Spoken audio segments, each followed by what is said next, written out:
தமிழக வெற்றி கழகத்தின் சார்பாக விஜய் அவர்கள் டிவிகே, அதாவது மை டிவிகே செயலியை அறிமுகப்படுத்தினார். அறிமுகப்படுத்தும் போது அவர் என்ன சொல்லியிருக்காருன்னா, 67, 77, அதாவது 1967லும் 1977லும் மாற்றம் ஏற்பட்ட போது, ஆட்சி மாற்றம் ஏற்பட்ட போது 2026லும் ஆட்சி மாற்றம் ஏற்படும் அப்படி விஜய் அவர்கள் சொல்லியிருக்காரு. 67 ஆட்சி மாற்றம் ஏற்பட்டதற்கும் 77 ஆட்சி மாற்றம் ஏற்பட்டதற்கும் மிகப்பெரிய ஒரு அரசியல் புரிஞ்சவங்களுக்கு தெரியும், அது அரசியல் தெரிஞ்சவங்களுக்கு தெரியும். விஜய்க்கு தெரியாது, ஏன்னா விஜய்க்கு அரசியல் தெரியாது. 67 அண்ணா முதல் ஆட்சியை கைப்பற்றும் போது பல ஆண்டுகள், அதற்கு முன் பல ஆண்டுகள் அரசியல், அதாவது மக்கள் களத்தில் நின்னாரு, மிகப்பெரிய ஒரு அரசியல் பண்ணாரு, பெரியாரோட பயணிச்சாரு. அதுக்கப்புறம் திமுக கட்சி ஆரம்பிச்சு மிகப்பெரிய அளவுல மக்களை சந்தித்தார். அதன் பிறகுதான் அண்ணா அவர்கள் 67 ஆட்சியை கைப்பற்றினார்.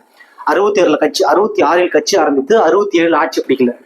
எம்ஜிஆர் அவர்கள் அதே போலதான் எடுத்த உடனே 77ல கட்சி ஆரம்பிச்சு அவர் சிஎம் ஆயிடல. அவரும் திமுகவில் பல மேடைகள்ல திமுகவுக்காக வாக்கு சேகரித்திருக்காரு, ஓட்டு கேட்டிருக்கிறாரு. அது மட்டும் இல்லாம அவருடைய திரைப்படத்தில் திமுகவுடைய கொள்கைகளை பேசினாரு, அதை மக்கள் கொண்டு போய் சேர்த்தாரு. அந்த அளவுக்கு எம்ஜிஆர் அவர்களும் அரசியல் செஞ்சாரு. ஆனா விஜய் அவர்கள் எதுவுமே கிடையாது. 2025 வரைக்கும் சினிமாவில் நடிச்சுட்டு உடனே கட்சி ஆரம்பிச்சு 2026 சிஎம் ஆயிடணும். அரசியல் புரிஞ்சவங்களுக்கு தெரியும் 67 என்ன வரலாறு, 67 என்ன வரலாறு என்று தமிழக மக்களுக்கு நன்றாக தெரியும். இது விஜய்க்கு தெரியவில்லை என்பதுதான் நமக்கு மிகப்பெரிய ஒரு வருத்தமாக இருக்கிறது.